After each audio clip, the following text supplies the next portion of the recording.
Hello, and welcome to StarCast from Planet Waves. My name's Eric Francis Coppolino, your friendly neighborhood astrologer here with the addition to go with the August 1st, 2024 horoscope.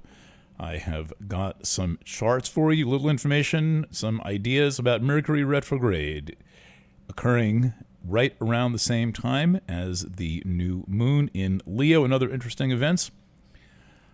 There is not an article this week, and I will not be doing Planet Waves FM this week. Just taking a little breather after all of the madness. But I do have your astrology for you.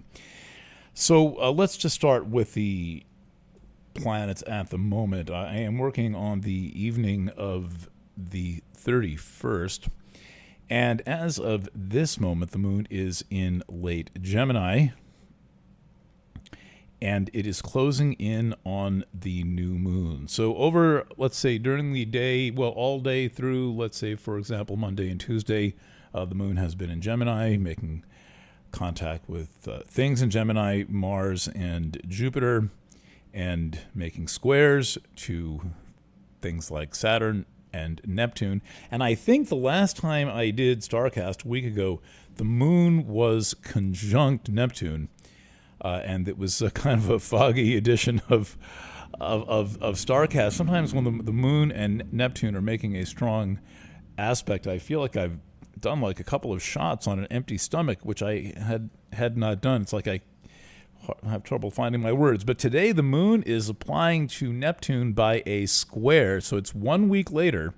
And the moon has reached a 90-degree aspect to Neptune. By the time you're listening to this, it will be in the sign Cancer. It's going to be in the sign Cancer as of mid-evening on Wednesday. So the moon will be in Cancer through the end of the week. Into the weekend, we'll change signs into Leo, and then we will experience the Leo new moon. That is exact on the 4th at 7:12 a.m. Eastern.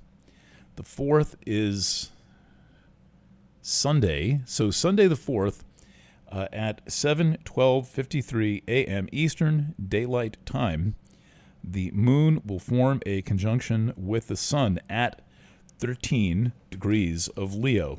And I've been having some fun with the Sabian symbols, and it's an easy and accessible way to do astrology. It brings a story element into astrology. So while I've got some other Sabian symbols picked out for you, but let's take a look at where the new moon takes place. I know I'm going to recognize that degree the minute that I see it.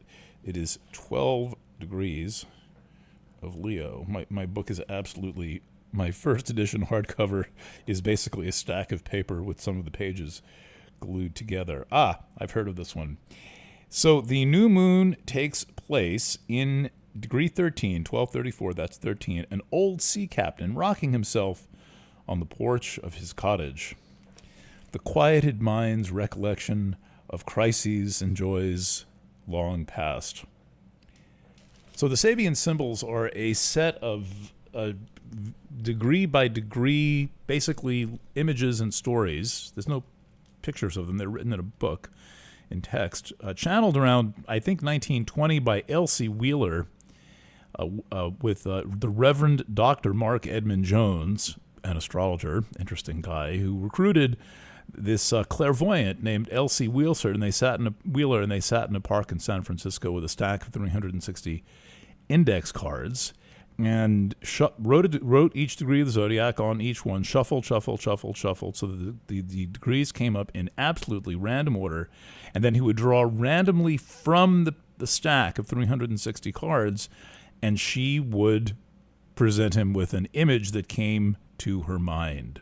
He would write it down, and then they went back to the office, and I guess for the next couple of days, typed it all up, and the Sabian symbols are what came out.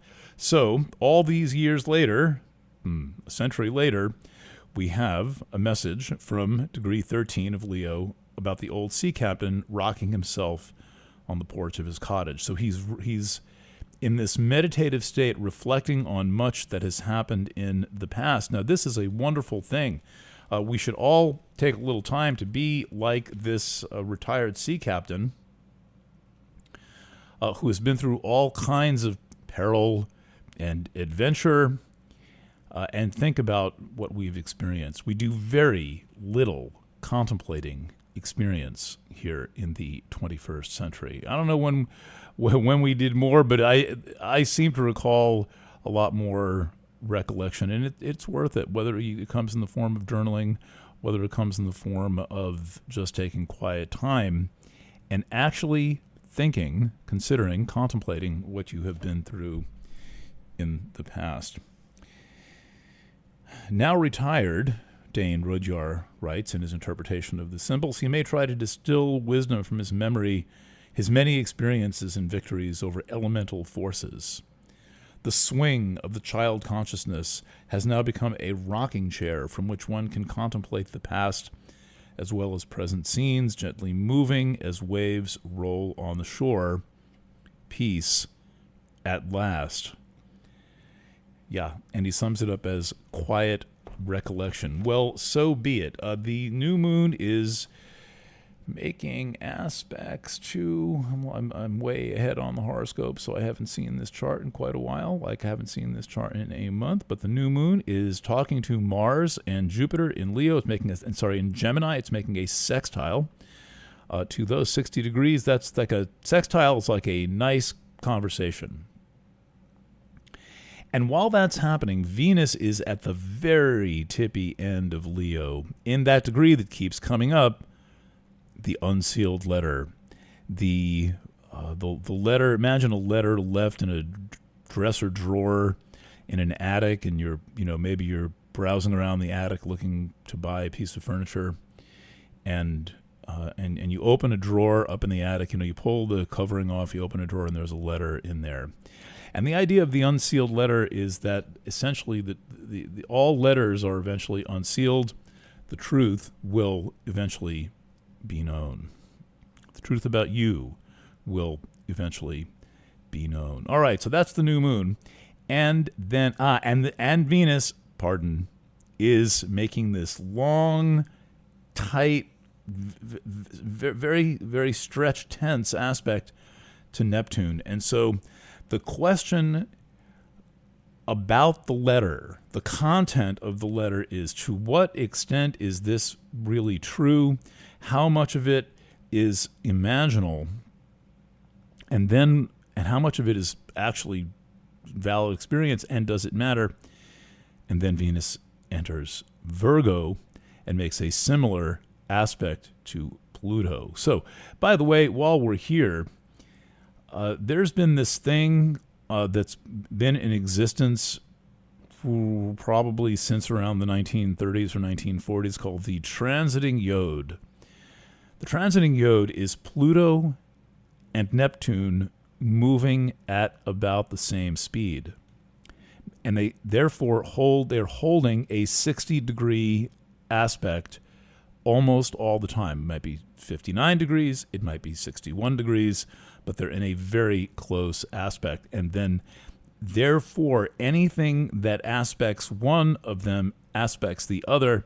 And so if you have this degree, one of these degrees, like, for example, the last degree of Leo or any of the fixed signs active in your chart, it's getting a transit from both Neptune and Pluto. That's a lot of extra special emphasis on spiritual matters and matters of growth. Okay, so that all said,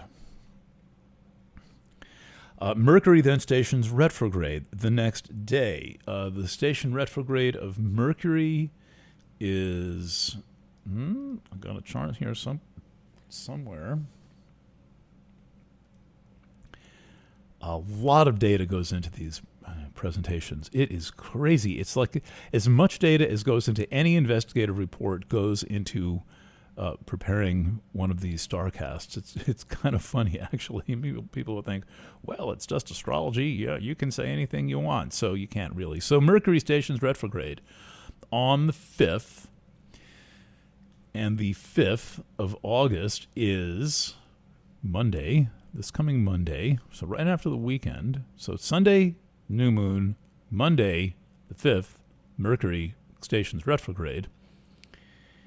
And it does so just past midnight, so they're kind of close. Basically, when you have two major events this close, they can count for one event. And Mercury stations retrograde in degree number 5 of Virgo. It's 4 degrees and 6 minutes. That's in the 5th degree. And here in degree 5, Sabian symbol is a man becoming aware of nature spirits and normally unseen spiritual agencies. So the Sabian symbols have, there's maybe 5 of these different types of nature spirit type symbols. My own rising sign is 2 nature spirits kind of frolicking in the mist and the waterfall and the moonlight. It's really nice symbol to have as my rising sign. Here, Mercury is stationing retrograde in Virgo. A man, that was 60s talk, a person becoming aware of nature spirits and normally unseen spiritual agencies. Isn't that a nice degree for Virgo? We're very much about nature spirits and the kind of the elemental forces such as divas and these kind of energy people. I used to have a word for them. I met them one day walking around in a forest in Rosendale, New York. There were maybe 20 of them, and they were about the size of basketballs, and they were frolicking around in a little meadow on the forest floor. I was not high on any drug. I looked right at them. They were right there, potentially unaware of me. One of them seemed to follow me home and take up residence in my apartment for a while.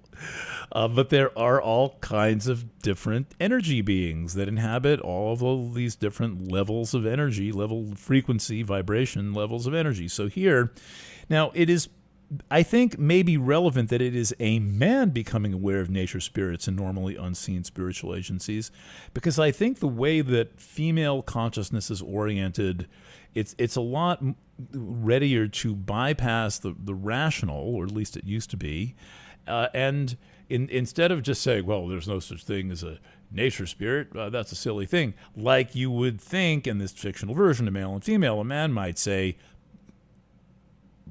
in my life, women are much more open to things like this. I know a couple of guys who are good, but I haven't met too many guys who are in love with divas, for example. All your plants have divas, your trees have divas, everything's got some genius or spirit. So here a man is becoming aware of nature spirits and normally unseen spiritual agencies. The opening to new levels of consciousness. I try to avoid levels, but it's sometimes hard to avoid. And what Rudyard says is that we call this imagination, but I would beg to differ, because imagination can represent something that's not there versus something that actually is there. And if there are, Rudyard was a little bit rationalistic.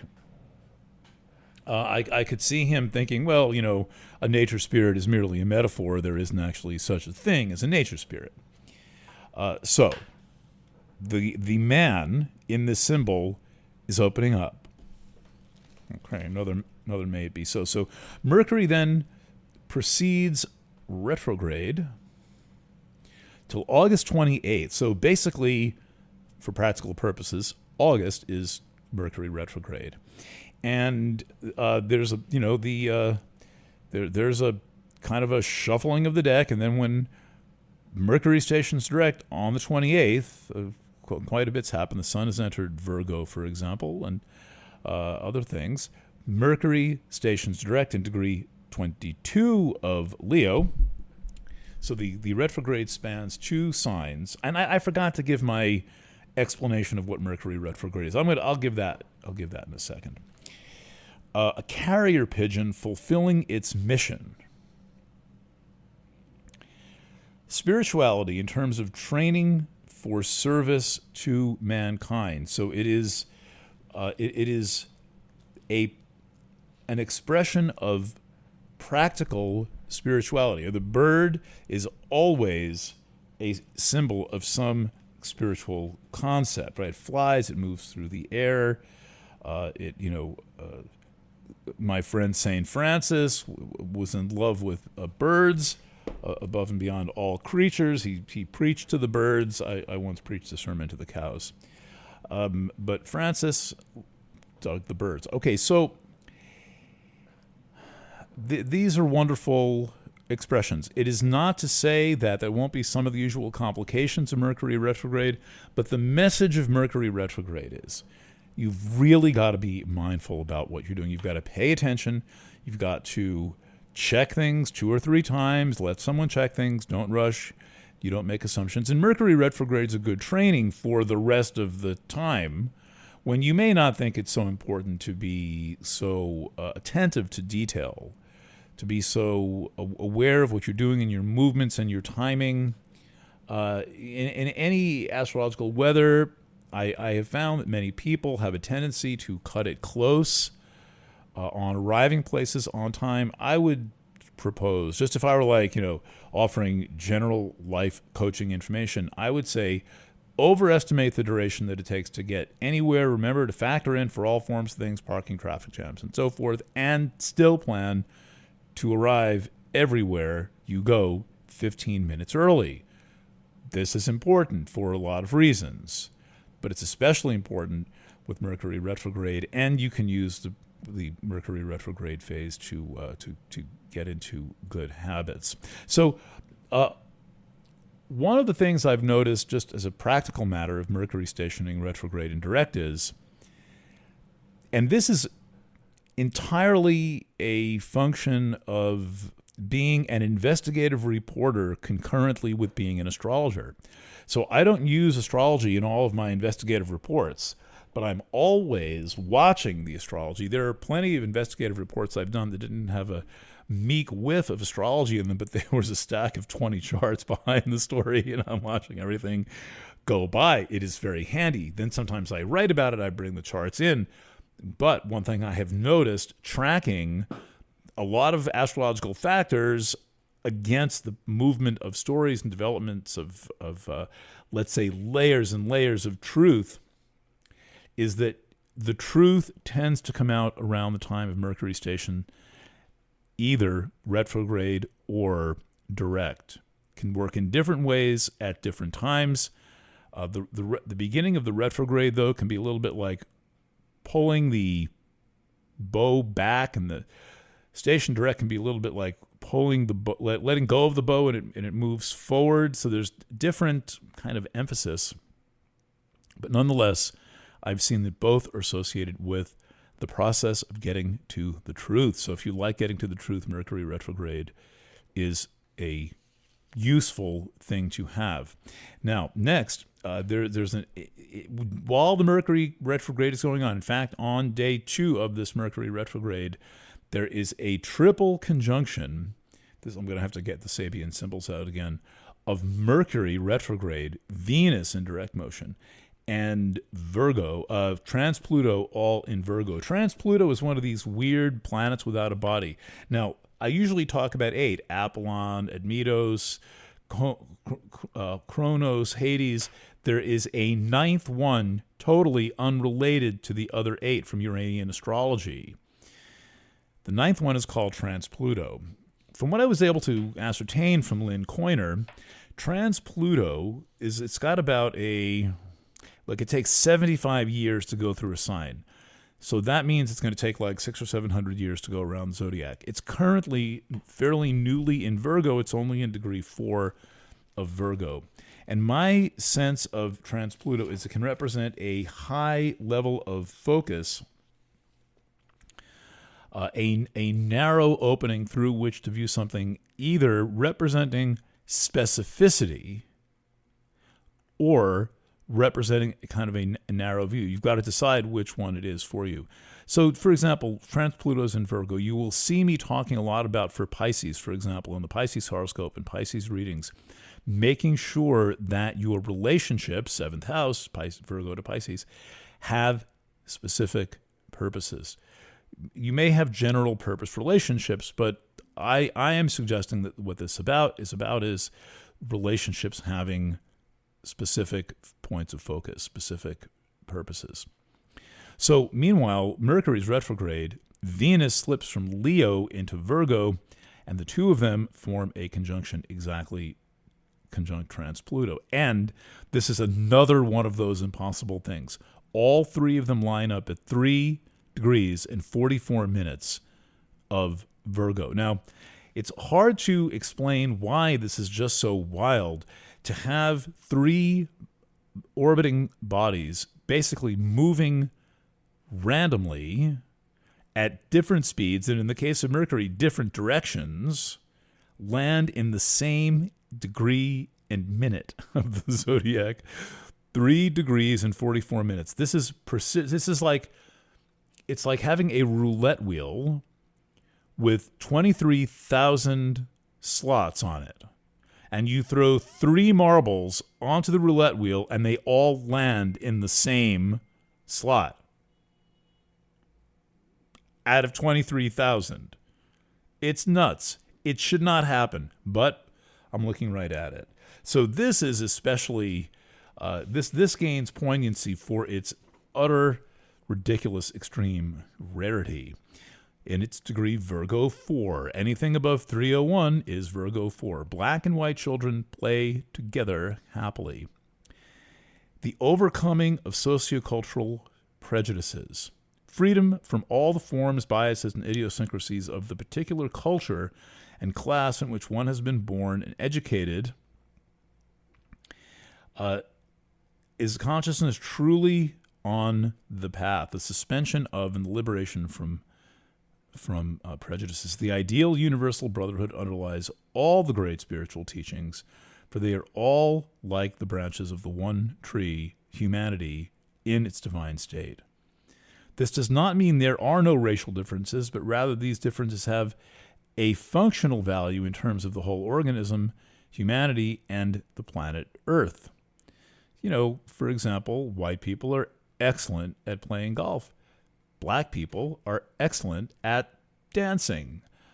Personally, I would rather have the dancing, but fortunately I'm 25% African. This 4th stage of the basic technique, which applies to all truly spiritual progress, is clearly stated. Every human being can be seen and approached and warmly met as a child of God, or in less religious terms, as an exemplar of humanity. Such a status gives to every social and interpersonal group the character of a brotherhood. Okay, so that's all. That's a lot of stories, and they all seem to be saying the same thing. There would seem to be some kind of a transcendence of some previous vibration level, and God knows we need it. I mean, there are troopers, as I said in last week's article. There are troopers, but the planet's atmosphere is tense, and I think that one of the saving graces in a tense, negative planetary environment is to follow the Dharma, to follow your purpose, to follow purpose. And I know there's people who are like, I wish I knew what my purpose was. Well, do something useful. Do something useful that you like. You want to get into purpose. Among the things that you like, what is useful? What is engaging of yourself and of others?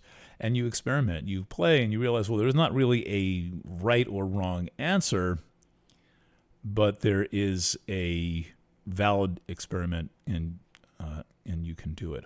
All right, so while all this is going on, I'm here to remind you that the Pholus group in Capricorn, that would be Pholus retrograde series, Ixion, Quaoar, and Cupido, which I've been talking about now for 2 months on end, is exactly square the lunar nodes at this time. So that's all concentrated with Pholus at 7 Cap, and the lunar nodes, 7 and change, that's 8 Cap, the lunar nodes at 8 Aries, Libra. So the worm continues to turn. The processing of all karma, the finding of all direction, needs to take into account the issues of family karma and resolving family karma. And the way you find yourself toward the karma that you are trying to resolve is you follow the smell of the alcohol. and that will reliably lead you to it. By the smell of the alcohol, I mean in your family, in society. Notice how you're different when you drink alcohol. Notice how other people are different when they drink alcohol. Figure out the influence that alcohol had on your family life and on whether people were emotional and whether they were vulnerable or whatever. Keep following that sniff. All right. Mercury retrograde means that Mercury is closer to the Earth. So any planet retrograde is closer to the Earth. In the case of Mercury and Venus, only Mercury and Venus, they are passing in between the Earth and the Sun. So Mercury is closer. It is therefore emphasized. It is also a big magnet. Most of the effects of Mercury are on the nervous system. They are on consciousness. And so therefore pay close attention to consciousness, as all of these Sabian symbols seem to be saying. Okay, I'm going to sign off for now. I'll be back next Thursday latest. I'm hoping there's no weird breaking news between now and then. I'm thinking that there's going to be a little bit of a planned lull for August as the world movers, shakers, and operators get ready to have their war for the White House. Doesn't seem to be a war these days, does it? And may it be so. Thanks for listening. Thank you for tuning in. Thank you for being a subscriber to Planet Waves.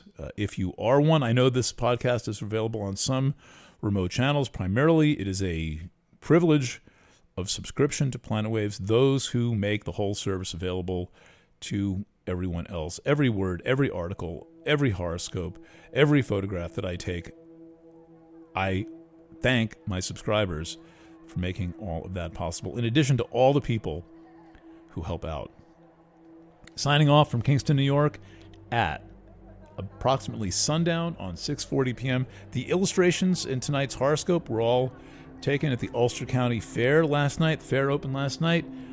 There's supposed to be big thunderstorms tonight. There apparently are not going to be. I may go back and photograph the fair. Again, the fairs and carnivals are proof of the existence of God because they are God's gift to photographers.